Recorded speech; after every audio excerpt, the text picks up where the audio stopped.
Good evening, Crime Talk aficionados. My name is Scott Reich, and this is Crime Talk. This is Tuesday night, which means that our Tuesday night live program. Thank you, everyone, for joining us. I apologize.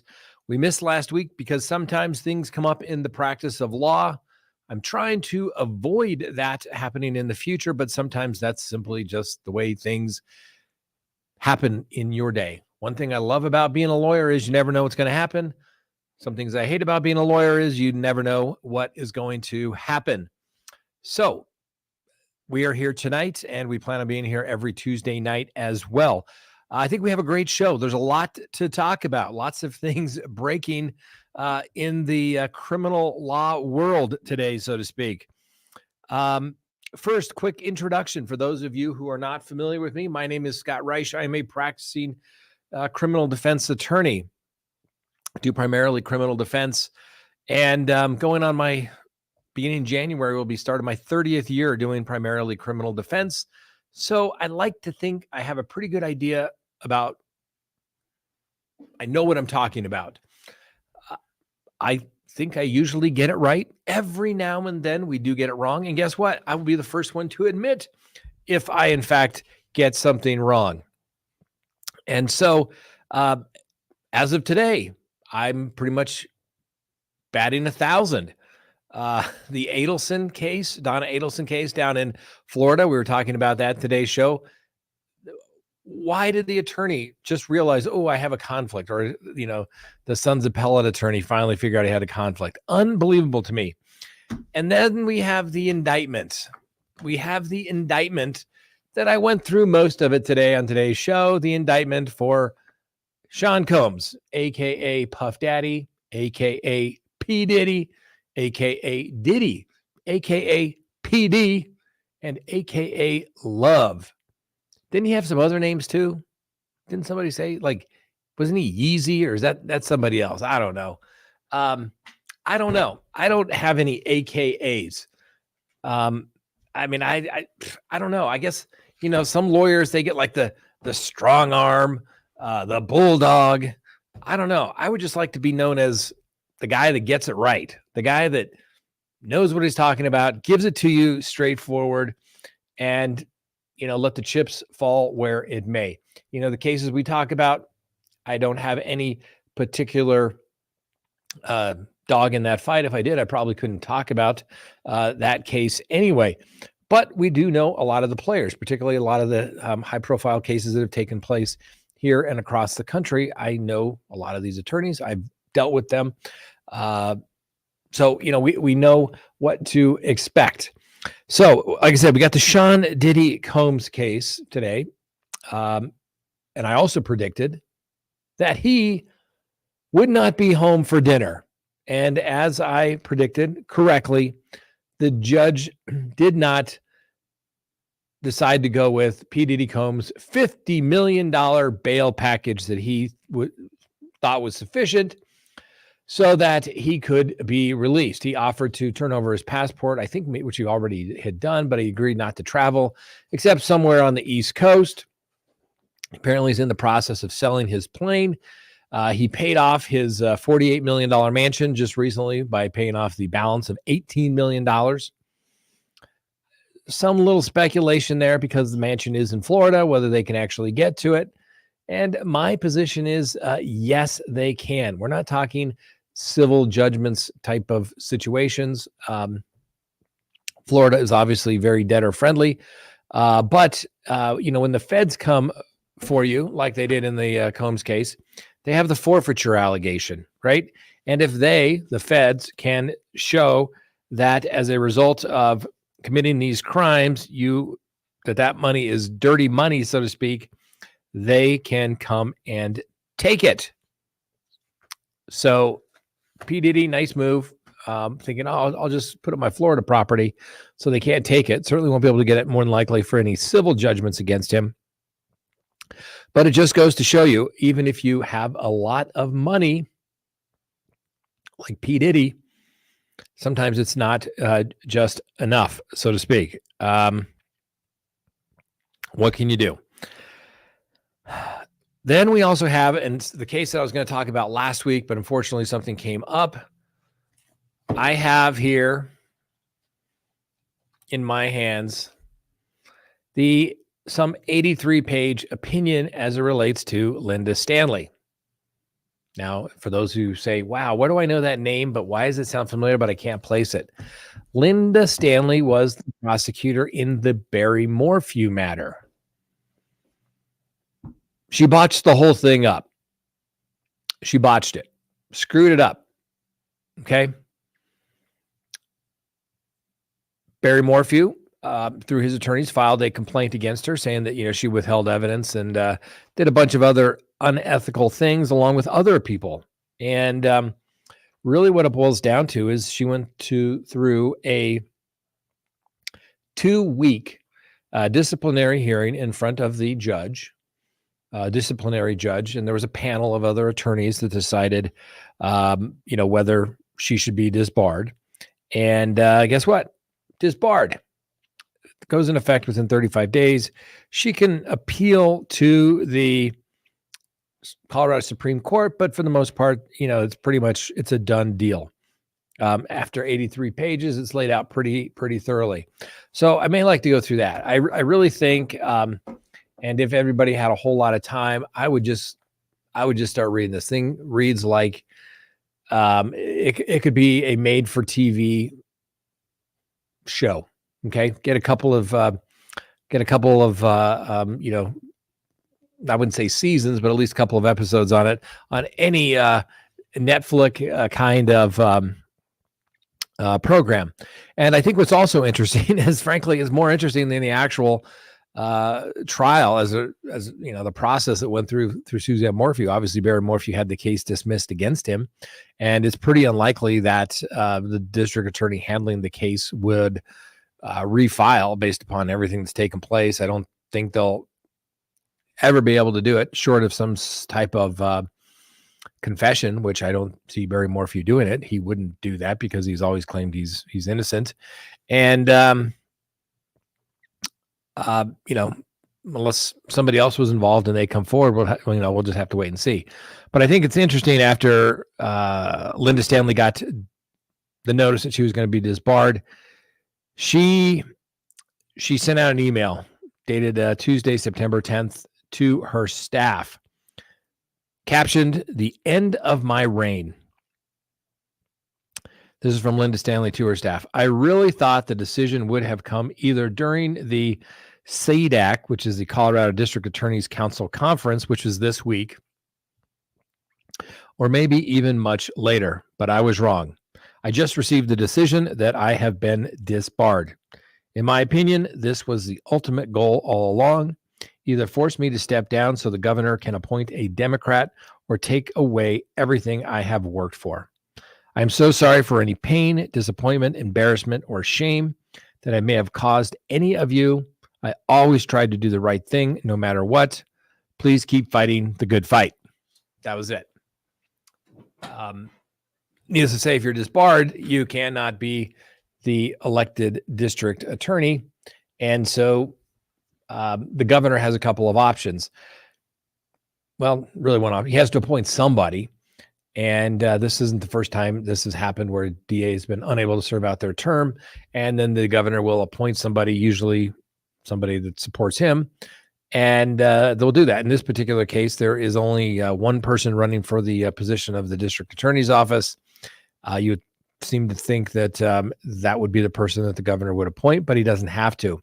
I've seen it where he appoints like a deputy from his attorney general staff, one of the deputy district attorneys, to go handle those types of matters until they're resolved, or a new elected district attorney can come in and handle it. So we'd have to wait and see how that happens, but no official word yet. So that's where we have to talk about. And of course, there's anything else you'd like to talk about. Obviously, we have the assassination. We have a man in custody for the second assassination attempt of the former president. Interesting little set of circumstances that they just happened to find this guy sticking his gun through this fence. And I thought it was interesting as I saw a picture, I thought I was like, oh, maybe it's a chain link fence, whatever.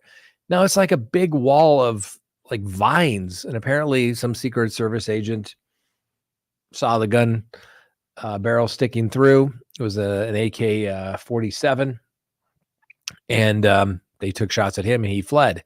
So that individual seems a little sketch, to say the least. Is in my opinion, some interesting ties. I think it's also, and not to go down too many rabbit holes, but apparently the first guy that took a shot at the president there in Pennsylvania somehow paid money to this guy, but it's unclear.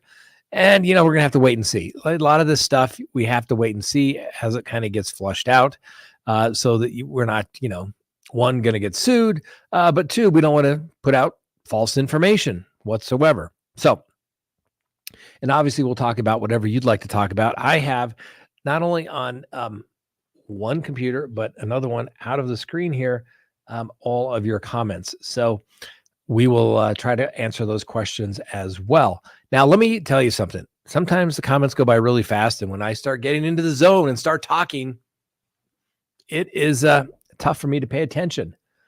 That's right. I've been accused of occasionally not paying attention when other things are going on around me. It's called focus. Anyway, if you would like me to focus on your question, if you think it's a really great question, let me know. And you can also do a highlight. Now, you have to super chat. Now, we don't beg for super chats. I'm just telling you, it does highlight your question. It goes to the top of my little bar here, and Frank will also let me know. But just so you know, if you really want your question asked and hopefully answered, that's one way of highlighting it. All right. So let's get back to P. Diddy Combs, Sean P. Diddy Combs. Now, I'm an older guy. I remember when Sean Combs came about.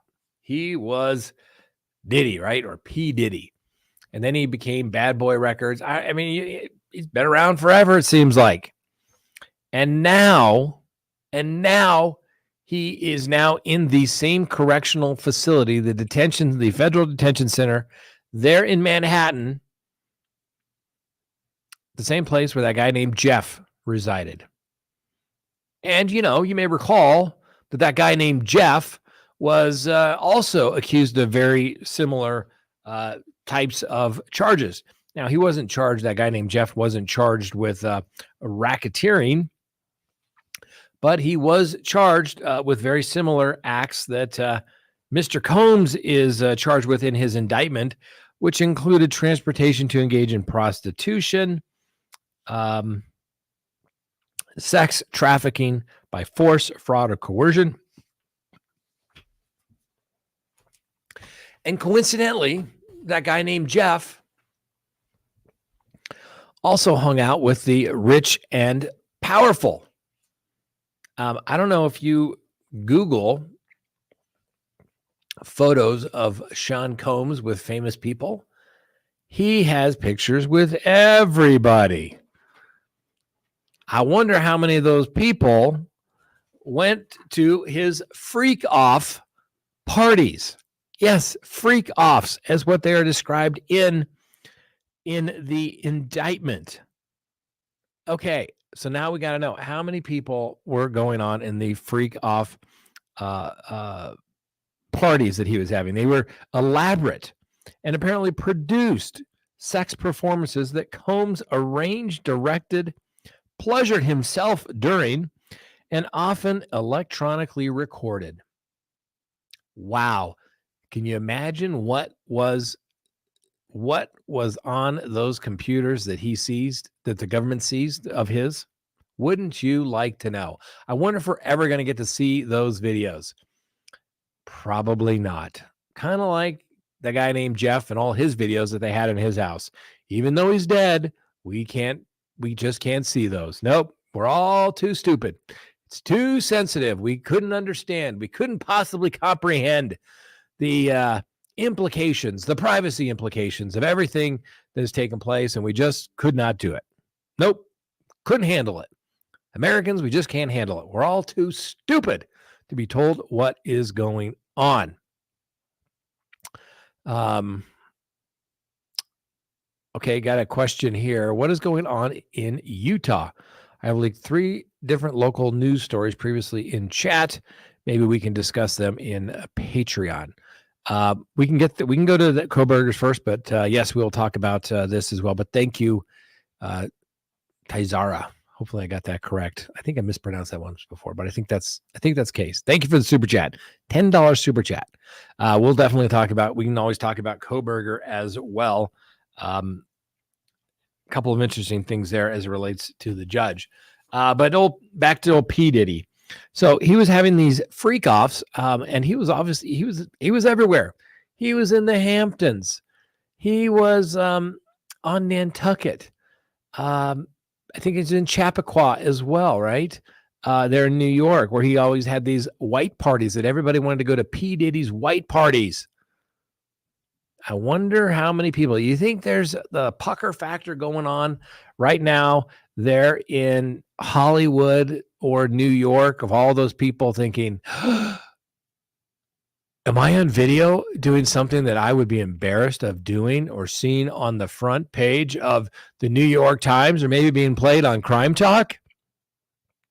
Possibly. I just think this is interesting. And I know we don't wish negative things upon anybody. And we'll give Mr. Sean Combs the presumption of innocence. But, apparently in arranging these freak offs, as he described them, Combs, with the assistance of members and associates of the Combs Enterprise, transported and caused to be transported commercial sex workers across state lines and internationally. Freak-offs occurred regularly, sometimes lasting multiple days, ladies and gentlemen, multiple days, and involved multiple commercial sex workers. And they distributed a variety of controlled substances to victims, in part to keep the victims obedient and compliant. Sometimes unbeknownst to the victims, Combs kept videos he filmed of victims engaging in sex acts with commercial sex workers. After freak-offs, Combs and the victims typically had to get an IV drip fluids to recover from the physical exertion and all of the drugs. I don't know. One thing I've noticed, it seems like, maybe it's just me, a lot of these really wealthy people, like just uber rich, you're worth hundreds of millions of dollars, they sure spend a lot of time engaging in a lot of debauchery, don't they? I mean, just drugs, alcohol, sex. That's what they do. That's what it seems like they do a lot of. Maybe because they think it's so easy for them to get. Maybe people are just throwing themselves at it. I don't know. I just don't get it. And in this particular case, these people didn't know, but they were probably being set up to be blackmailed. And hence the reason for the racketeering conspiracy. Now, Mr. Combs faces a minimum of 15 years, ladies and gentlemen, 15-year minimum in the Bureau of Prisons. And when they get to the racketeering activity, the charge is racketeering. Then the government has to prove what they call the predicate acts. And so these predicate acts, as described in here, are bribery, multiple acts of tampering with witnesses, and that's what I'm telling you. That is what that should be an obstruction of justice. And this may be a placeholder indictment because obviously, they're alleging a conspiracy, people known and unknown to the grand jury, but none of them seem to be indicted. So it makes you wonder if everybody rolled on old Sean Combs or if they're coming for him, if they're coming for them. And then the question is, was Sean Combs going to roll to get out of it? Now, first, what he's going to do, he's going to say, I'm going to fight this. I'm innocent. All this was completely authorized. Everybody engaged in this voluntarily. I didn't do a single thing. Now, obviously, there's some civil lawsuits that Mr. Combs paid off rather quickly to make them go away in efforts to buy their cooperation or to settle claims. You can do that, settle claims. And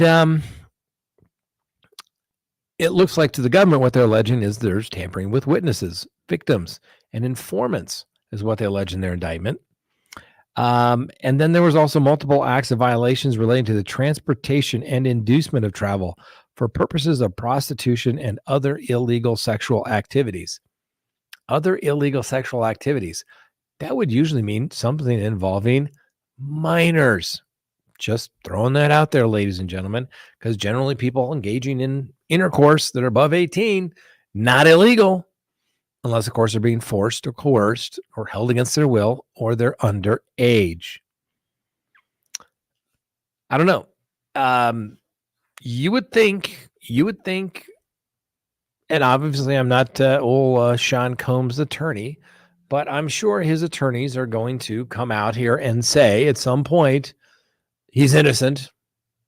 We're going to tell our side of the story. And in the meantime, the attorneys are going to go out there with the indictment, and they're going to go out there with a copy of the federal sentencing guidelines, and they're going to go through the computation of the federal sentencing guidelines and all the aggravating factors and all the points, and they're going to come up and say, well, you're already a 15-year minimum. The only way we can get below that 15-year mandatory minimum is if you do what they call a 5K 1.1, which is what people have to do to get below the mandatory minimums in the federal court. That's why it's the dirty little secret in federal court is that everybody snitches in federal court because that's the only way you can get below the mandatory minimums. Very rarely do people say, I'll take my lumps, bring it on, bring the sentencing. No, because most people want to go home as quickly as possible. Nobody wants to go to prison for a long time. If you do, you are an institutionalized individual, and you may want to reevaluate some of your life choices if you think prison is a better place to go. Although, you're told when to get up, you're told when to go to sleep, you're told when to go to work, you're told when to go to eat breakfast and dinner. It's all pretty much taken care of for you. You don't have those responsibilities like taking care of the kids, the wife, paying the rent, the mortgage bill, electricity, those unexpected things, orthodontists, car repairs, so you go on the inside and you can kind of just be, oh, I really wish I was there helping you guys out.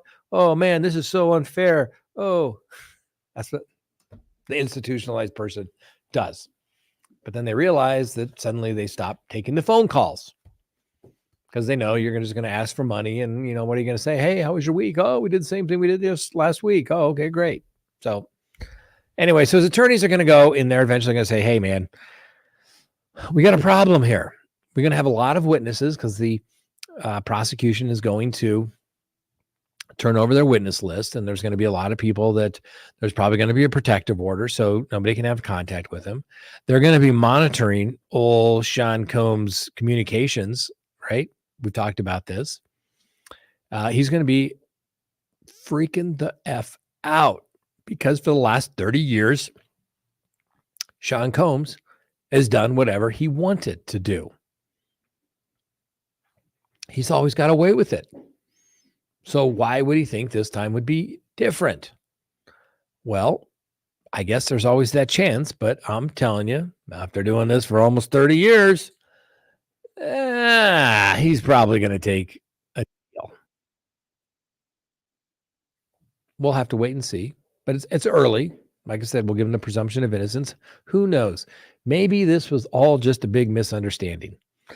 I mean, like I said today on the earlier show, maybe when he has 1,000 bottles of baby oil, maybe he just likes the soft baby bottom type of touch. That's a lot of baby oil.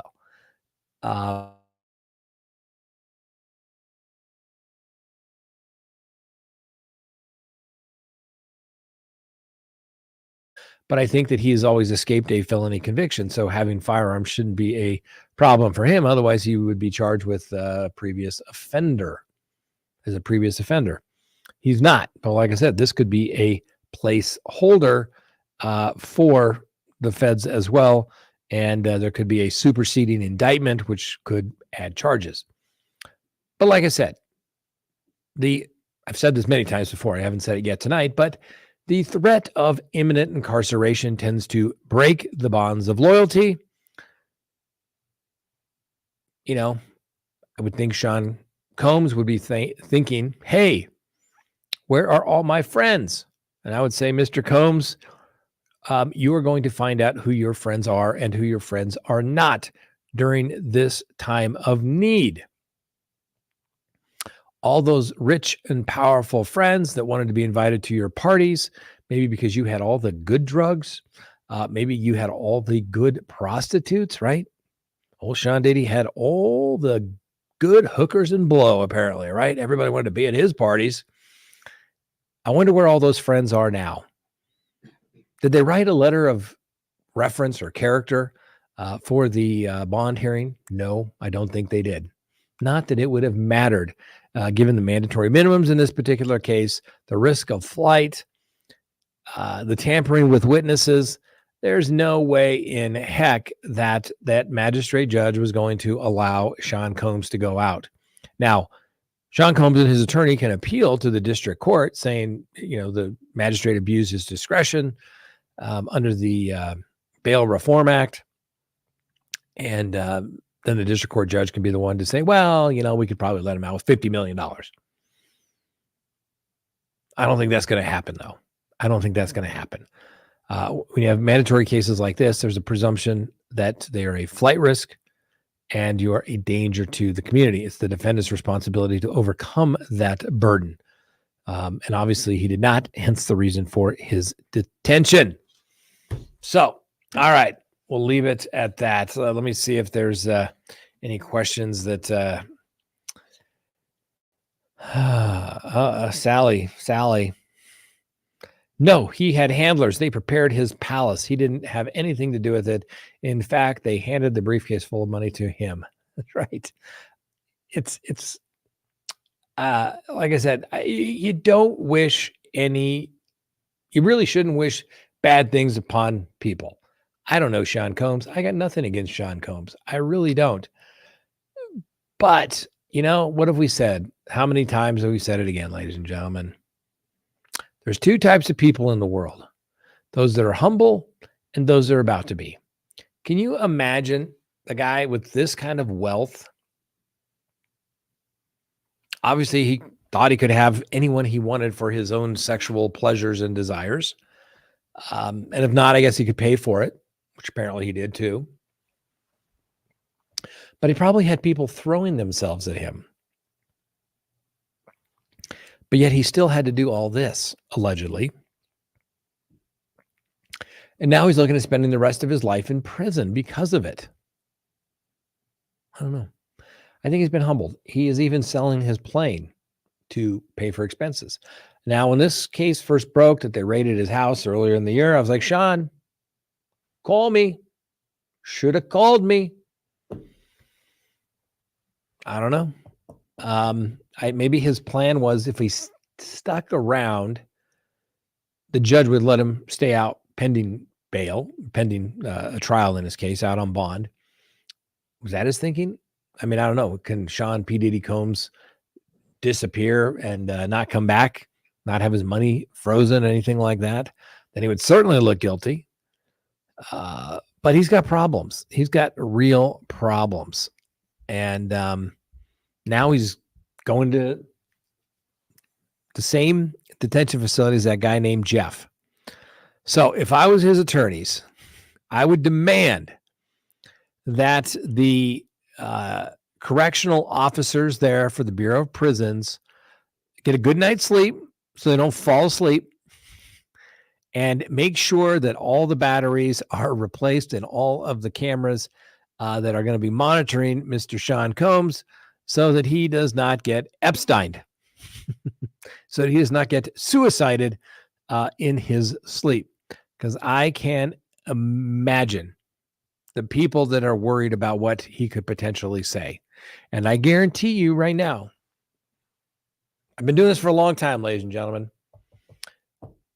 If his friends and family and all those other people aren't going to stand by him, guess what? They will be sitting in there. It may take a couple of days in jail. It could take couple of weeks, maybe months, maybe years. But eventually he's going to say, you know what? Why am I protecting all these people? You want me to know, you want to know what's going on? I'll tell you what's going on. That's what happens in a conspiracy, right? Little triangle there. At the top is the main guy. And what the government usually does in a conspiracy is they throw that large net and they get all the little people at the bottom, and all the little people at the bottom who aren't charged in this particular case, but they're probably known and unknown co-conspirators. All the people at the bottom are, they get arrested or they face the fear of charges, and they say, you know what, that Sean, he's a great guy. Sean is a great guy. And let me tell you, he could throw some great parties, had some good hookers and blow, but, I'm not really down for going to prison for this guy.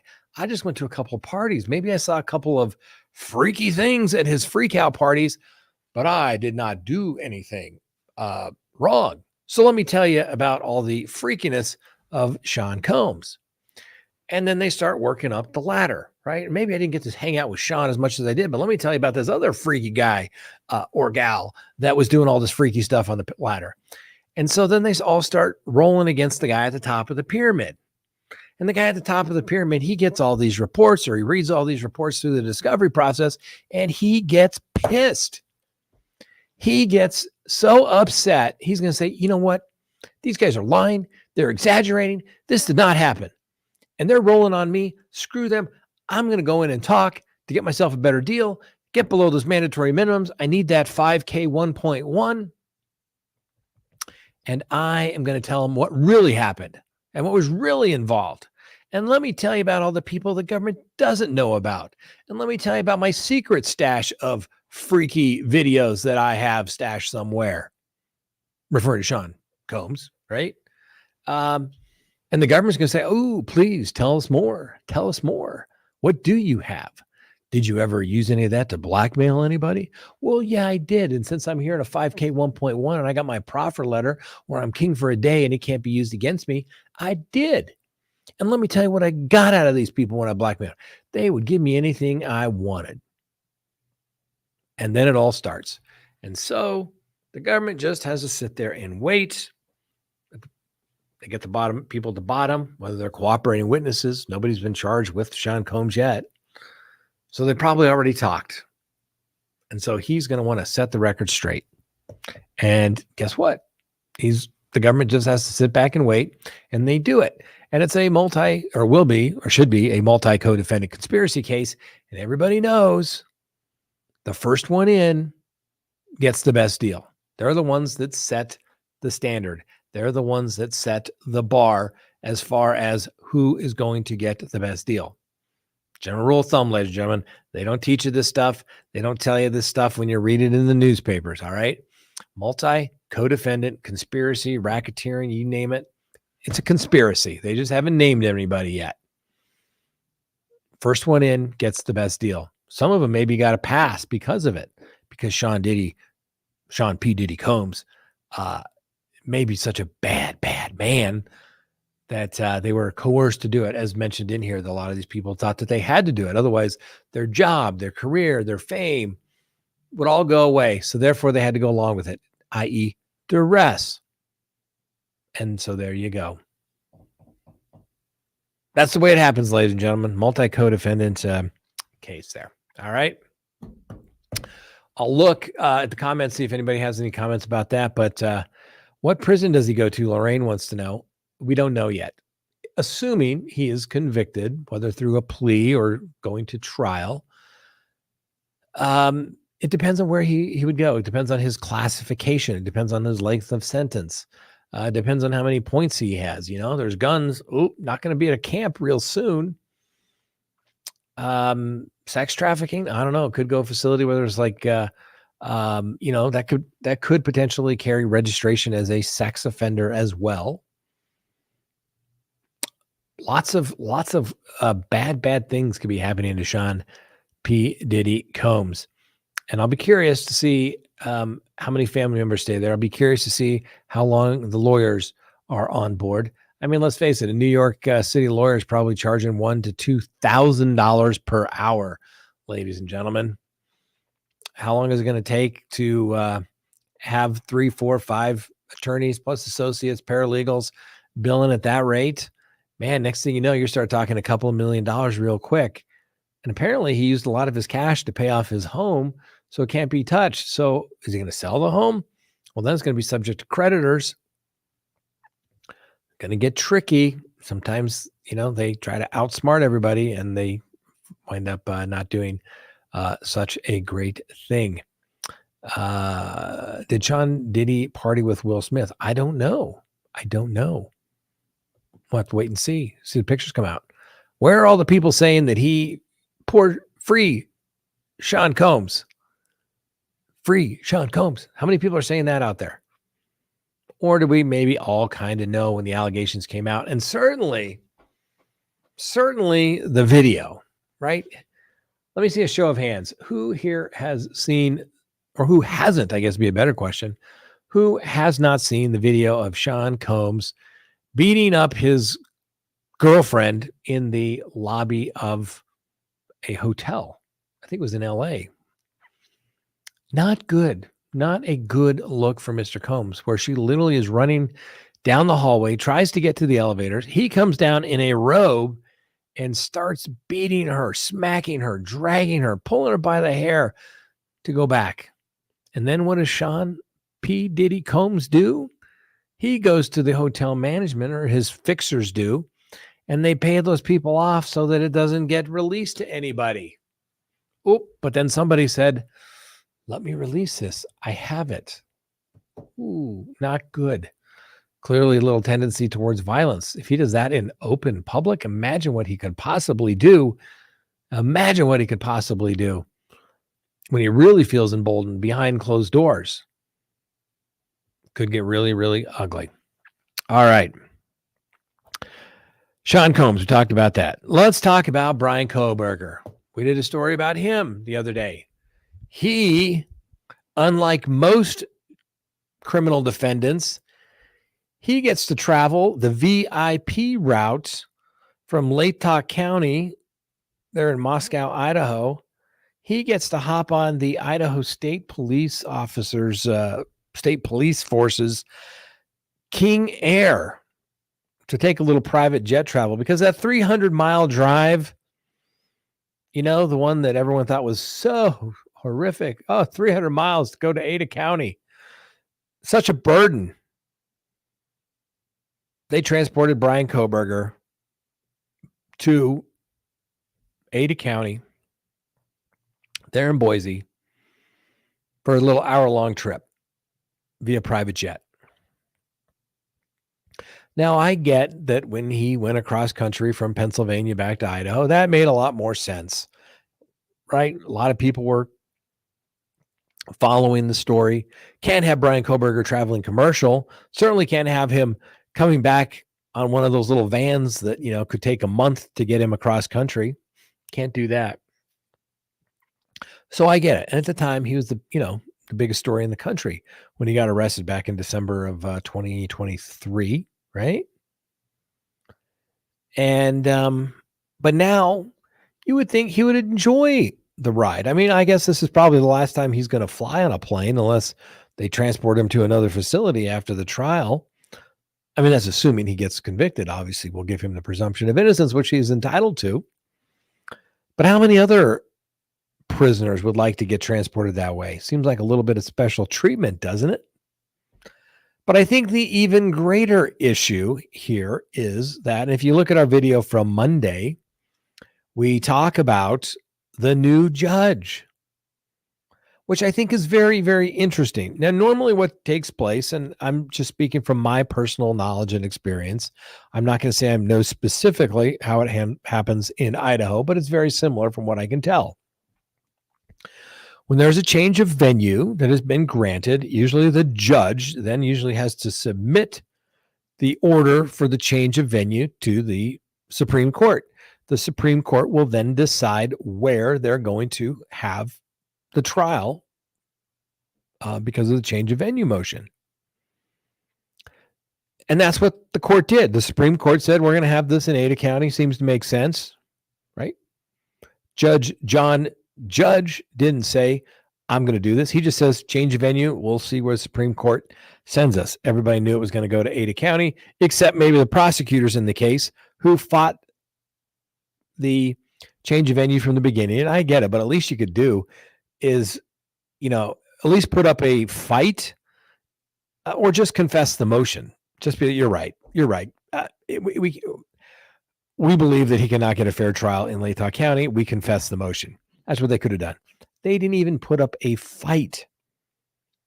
The judge had to grant the motion because the prosecutors didn't do anything. So anyway, the judge makes the findings. They move the case. The Supreme Court of the great state of Idaho decides that it's going to go to Ada County. And they also appoint a new judge.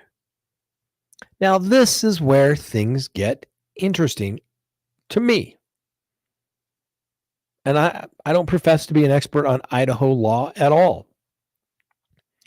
But we do know with the Lori Vallow Chad Daybell matter in Idaho, when that got moved from Fremont County to Ada County, the prosecutor stayed on, which they're staying on in the Koberger case. But Judge Boyce stayed on as well when the case got moved to Ada County for both Lori Vallow and Chad Daybell, which were separated by a good year or so, right? Apparently it wasn't too much for him to make the drive. I mean, is it too much for the judge in this case to make the drive? The Supreme Court just said, you know what? We're going to cut out the middleman here. Let's just appoint a judge in Ada County, and judge, good job, but you're really not ready for prime time yet. And I don't know, he seemed to do fine, but he always seemed to be struggling with stuff that didn't seem to be issues to be struggling with, right? Remember when the prosecutors filed the motion to basically stop the surveying that was taking place by the defense so they could use the statistical data and analysis for their change of venue motion? And the prosecutors filed this on like Friday at like 3:30, 4 o'clock in the afternoon. The judge gets it within minutes, maybe 30 minutes, signs the order, puts the stay in place. Didn't give the defense an opportunity to do anything. They have a hearing the following week.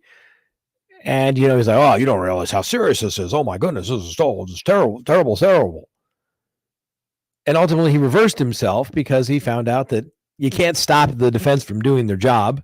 There wasn't anything inappropriate, particularly when they found out all the questions that they were using to do their statistical analysis and data were coming directly from the words of the prosecutor or the press in Latah County, the local media. And they came up with a statistical analysis. And then ultimately, a couple of weeks ago, the defense put on their experts and hit it out of the park.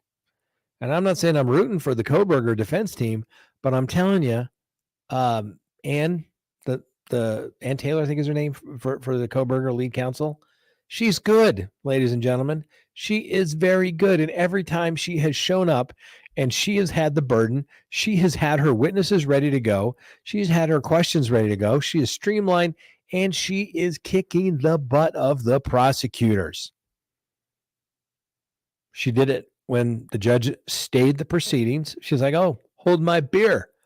Let me call the doctor. Let him explain what he was doing and why. And Judge seemed kind of a little baffled that he didn't know this. Apparently never dealt with it before. Ms. Taylor shows up again and has the hearing as it relates to change of venue. Prosecution didn't call a single witness. Their cross-examination was lame. They could have sped this process up and simply confessed the motion, but they didn't. And what was their biggest argument? Well, it's really inconvenient. It's going to cost a lot of money. The court, it's going to be inconvenient to the court as well. And the Supreme Court said, problem solved. The judge granted the motion for change of venue.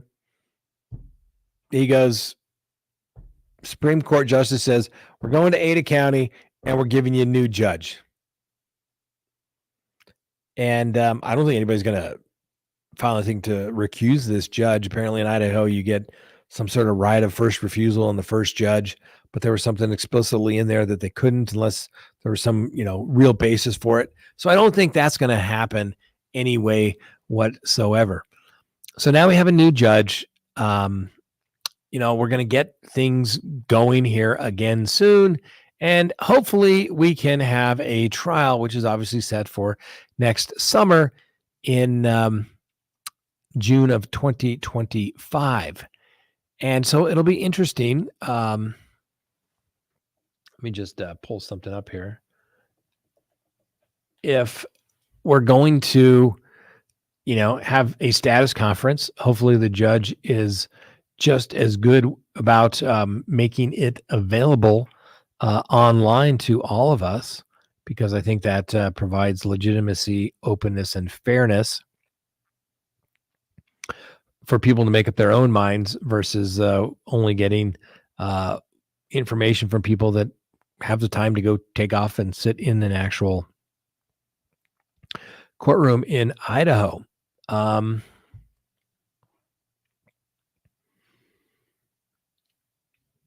Yes.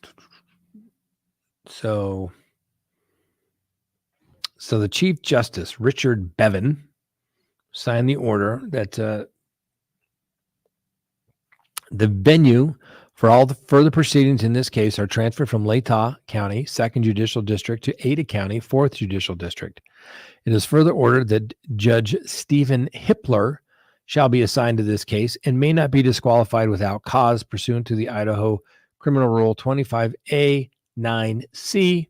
It is further ordered the defendant shall be transferred forthwith to the custody of the Ada County Sheriff pursuant to Idaho Code Section 19-1805. It is further ordered that the district court clerk for Latah County shall file and serve this order upon the parties or their counsel and take necessary action to transfer venue of this case to Ada County. Now, I'm kind of interested at how they came up with this Judge Hippler. They referred to him as the administrative judge on his website, but he handles criminal cases. So from what it sounds like, he may be like the chief judge there in Ada County, but I haven't been able to confirm that. So I'm curious how they just happened to come up with that. And like I said, why did Judge not get to stay on the case? I don't know. I mean, can't they send the plane up for the judge too? It's good enough for Koberger. Why not send him up as well on the plane? Send him back for the convenience of the court. We're going to send the private jet up for you. What's wrong with that? We'll have to wait. We'll have to wait and see. So anyway, nothing has been set as of yet. We still have the motion to strike the death penalty, denied. Motion to strike the utter disregard aggravator, that'll be denied. And obviously we had the recent order granting the defendant's motion for change of venue. And in that order, the judge says the prosecution really didn't present any evidence, only argument. He had no choice but to do it. But yet he acted like he struggled. This is the hardest decision I've ever had to make on the bench. I just don't know what I'm going to do. I get he's playing to the local crowd. They're the ones that are going to reelect him, right? But it wasn't a difficult decision at all. It wasn't difficult at all. So, yeah.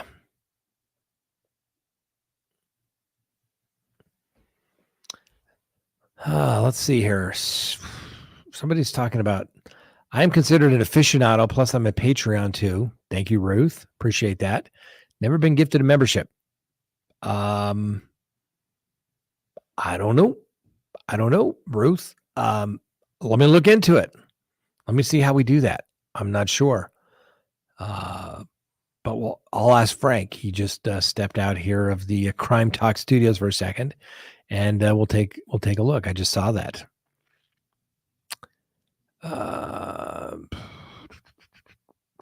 Okay, Kat knows. You go to the CrimeTalk name, go to the community page, and then membership and your status. I think it's 99 cents per month. Sounds about right. I'm not sure, but we can certainly try to figure that out. Sue thinks the judge didn't want to be on the case. That's possible. I mean, think about the Delphi case. Remember the judge down there recused himself? Oh my gosh, this is such a horrible case. I can't do it. Oh my goodness, it's just going to be too stressful and taxing, and I'm not going to know how to handle, and what am I going to do when I see the people when I go to the grocery store? That's what judges are supposed to do. That's what attorneys are supposed to do, right? Anybody can be an attorney. Anyone can be a litigator. Not everybody can be a trial attorney. Not everybody can be a trial judge. You got to be able to think on your feet, make quick calls, strategy, tactical decisions, all rather quickly. And judges have to be prepared to handle the ugly cases. And sometimes that means maybe ruling in favor of some of the ugly cases because the prosecutors screwed it up, right? Going back to the Linda Stanley case. I mean, she screwed up big time. I mean, she went after, knowing there was not a single basis in fact. She tried to investigate a judge because he gave the wrong rulings. They thought that they embarrassed them. That is retaliatory, ladies and gentlemen. And for a district attorney to do that, that is just wrong. And that is why, one of the reasons why Linda Stanley soon will not have a law license. Just, I don't get it. I don't get it. You know, you don't want to do anything unethical. I mean, my God, this would be my biggest fear. You know, have your name up there, an 83-page opinion, an 83-page. And part of it had to do with her inappropriate comments on a website from Mike over there at Profiling Evil. And I remember when she made those statements, I thought, what is she doing? And I saw Profiling Evil at CrimeCon. I'm like, hey, are you going? Oh, yeah, I can't believe I had to do it. Oh, my gosh, it's terrible. Had to do it. I said, well, I was surprised that she went on there. I mean, district attorneys can't go out and talk about cases they know it's going to affect them, and they got to be accurate. And then in this particular case, Mike King, had her on her show, and then Linda Stanley then attacked viewers on that particular case. I don't know.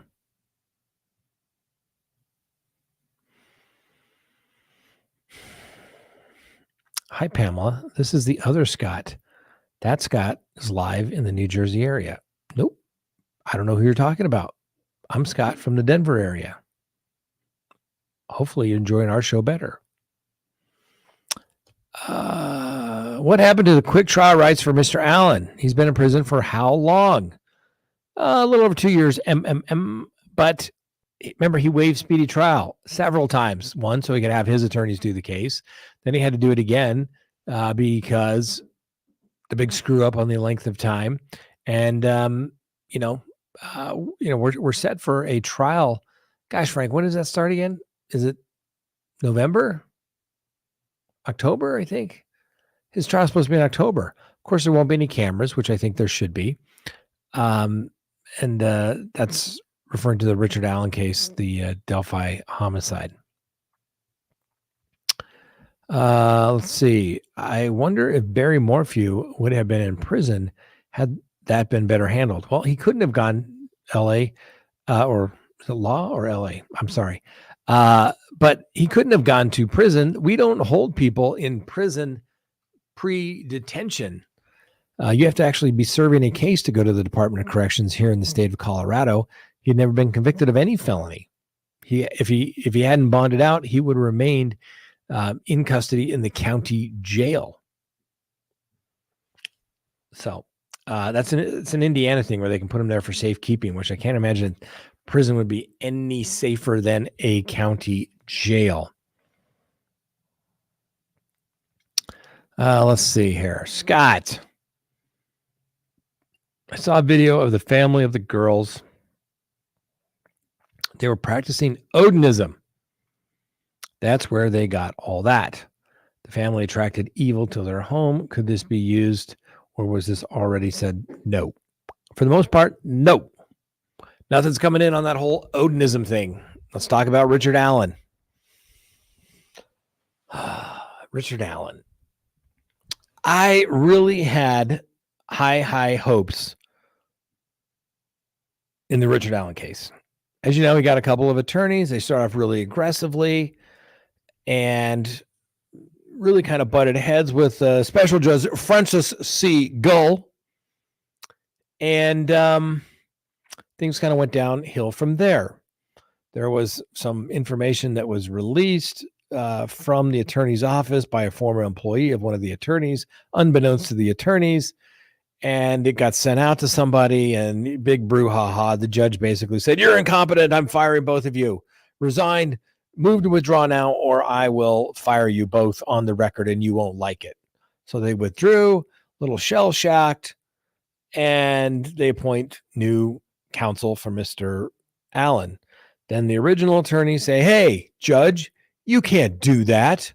We want him back on the case. We were just in a little shell shock. How dare you do that?"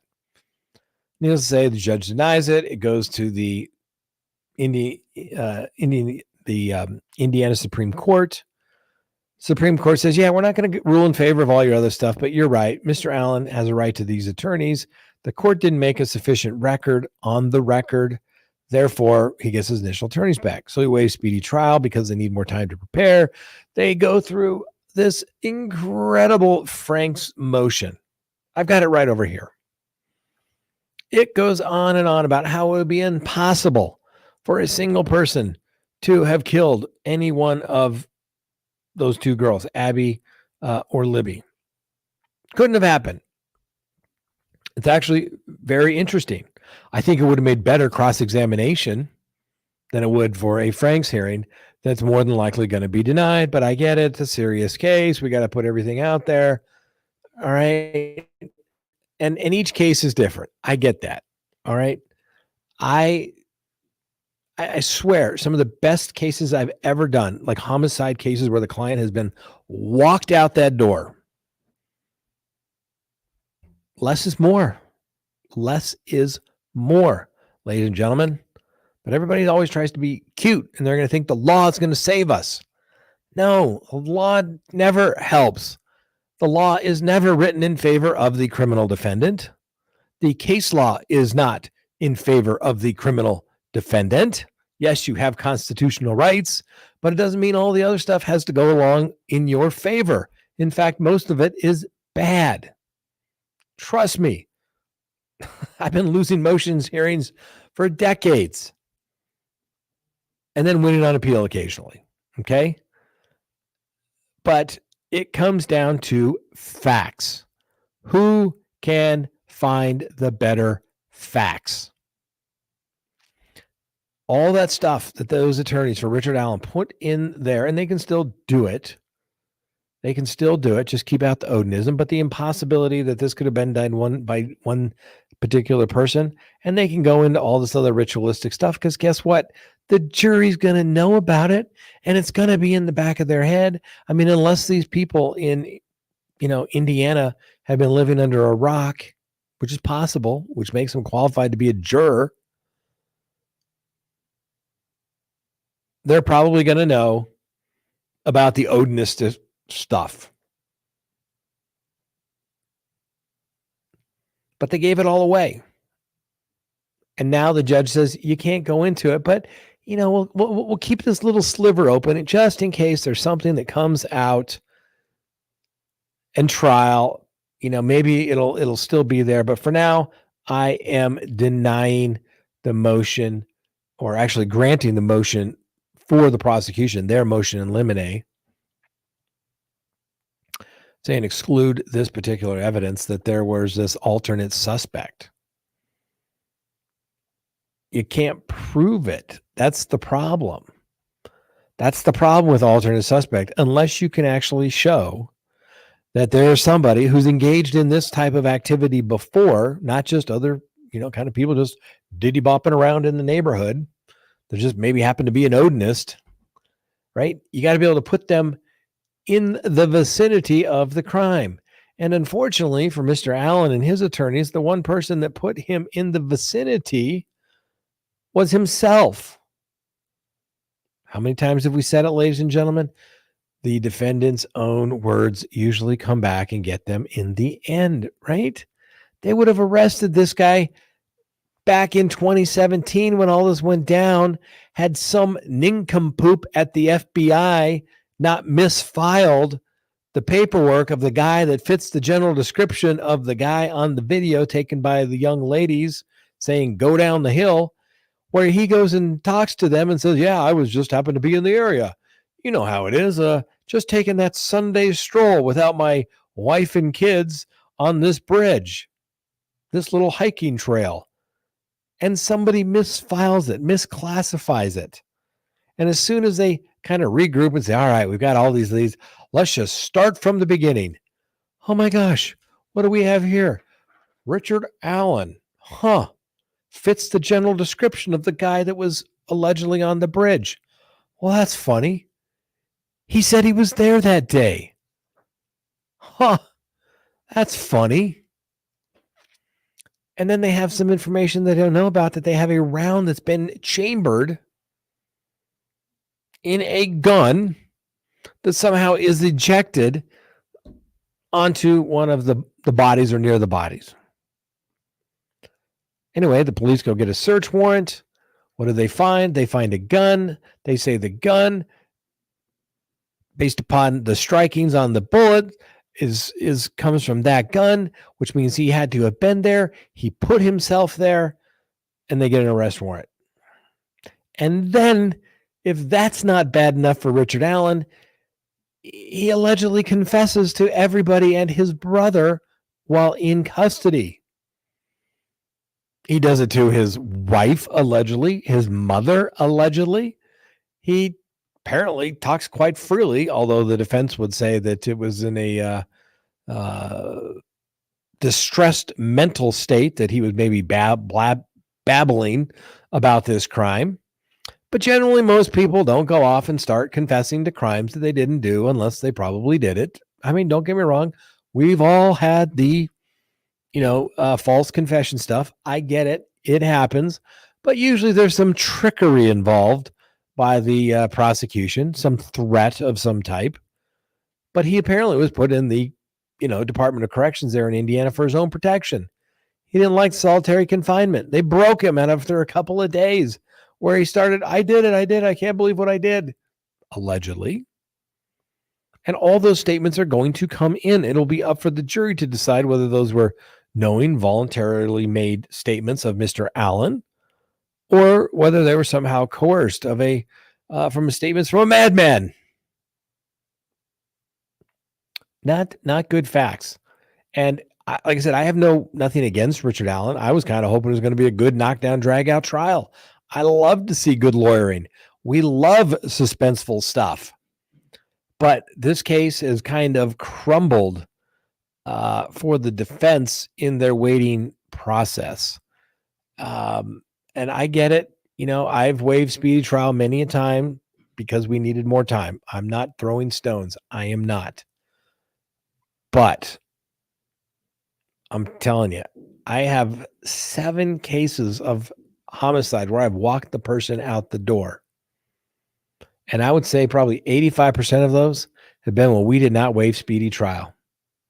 Because everybody expects on a case of, for example, like a homicide, that you are going to ask for a continuance. The prosecution always assumes. And if they think you aren't going to ask for a continuance, they usually dump some extra discovery on you right at the very end. So, well, you're going to ask for a continuance now? No, I'll just work around the clock for the next 3 days to go through it. I'll let you know. But we're announcing ready. See you in court. And you got to keep your powder dry. Like I said, I have a case. I'd love it. Client didn't make a statement. Client didn't talk on the phone in custody. We went first trial setting. Client didn't testify. Not guilty. The perfect case. That's the way it's designed to be set up. Remember, when the prosecution files their case, they're saying we are ready to go within the speedy trial clock. They never are. They never are. The only question is, does your client have enough guts to do it? But most clients freak out. Most clients, I don't know. Gee, sometimes the delay of the unknown is better than actually knowing what's going to happen. So, good question by the defense going with the Odinist theory. They were afraid the bullet would match. Well, haven't seen any endorsement of witnesses by the defense in that for their gun person to come in and testify that it's not a match. Now, don't get me wrong, and I agree, Cat, the gun ejected unspent round that could have come from that model gun is stupid evidence to me. Yes, a mass-produced gun, there's always going to be the chance that it could be of the same mass production. The prosecution tool mark expert is going to say, no, we understand what you're saying. And, you know, when you mass produce something, we get it. You think it's going to look all the same. But when you look at it under the microscope, no piece of metal is exactly the same. And we can tell by the characteristics and the little indentation that was on the gun that this came from this particular thing. That's what they're going to testify to. But I agree. It's not the strongest piece of evidence. The strongest piece of evidence, in my words, are the defendant's own words.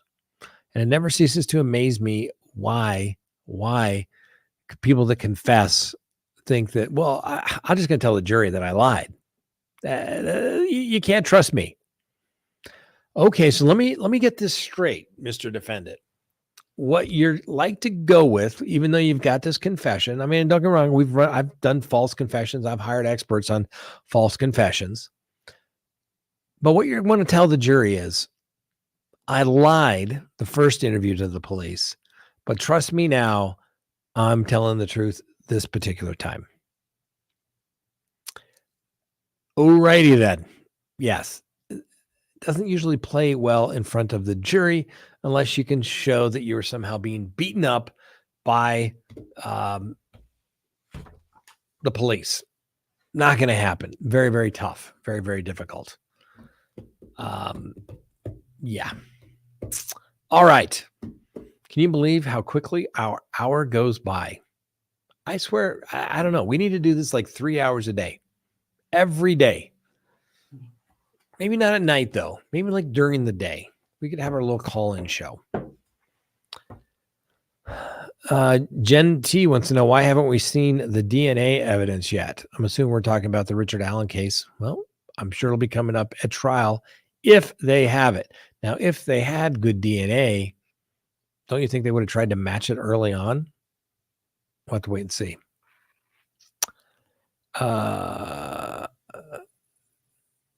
Do live 3 times a week. I don't know. I couldn't keep Frank here 3 nights a week.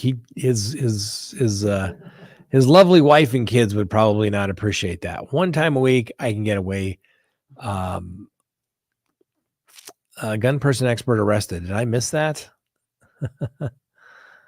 Yes, and apparently there's another Scott doing a show, but this, according to Pamela, you're the only Scott for me. Thanks, Pamela. Appreciate it.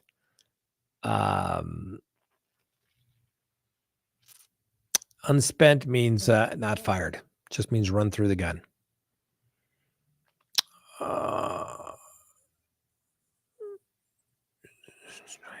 Stick to this ejected bullet. They just got a leg up. All right, ladies and gentlemen, that's it. An hour. Hopefully answers your question. Hopefully we explained something. Hopefully you learned something. That was always the goal of this particular channel. And I was going through this just so you appreciate all of you. Seriously. I was just out of curiosity, just kind of curious, because some days you think, my gosh, do we keep doing this? I don't know. Do I have time? I'm so busy. It seems like I just don't have to, do I really have time to commit to it? But I was looking, since the time we've been doing this show, we're almost at 269,000 YouTube subscribers. We may actually even be there as of right now, if we picked up a couple of people. Nope, not yet. Still got about 35 to go. And but we have, since we have started the show, 69 million views. We've got over 500,000 subscribers on Facebook, and we did 2 million downloads on podcasts, which includes, Apple and Spotify and all the other options that you have out there, because our podcast goes out to that every day, which I think that's kind of cool. Which is like, hey, we didn't know this is going to, you always hear about the people that they, become the Mr. Beasts overnight. They do it and they're instant successes, and that's just the way it goes. And I'm telling you, that's just not the way it goes. I've seen a lot of people have meteoric rise, and then they kind of plateau out as well. We've been kind of steady over the years. It's just, I don't know, it's been fun.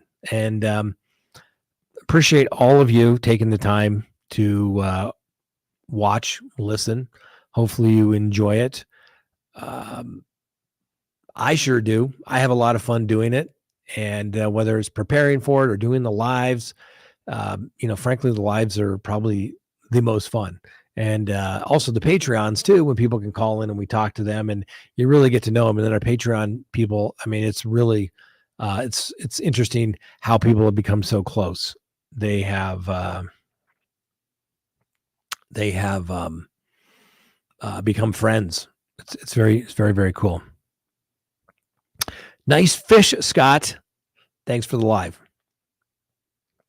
Thanks for tuning in, Paula.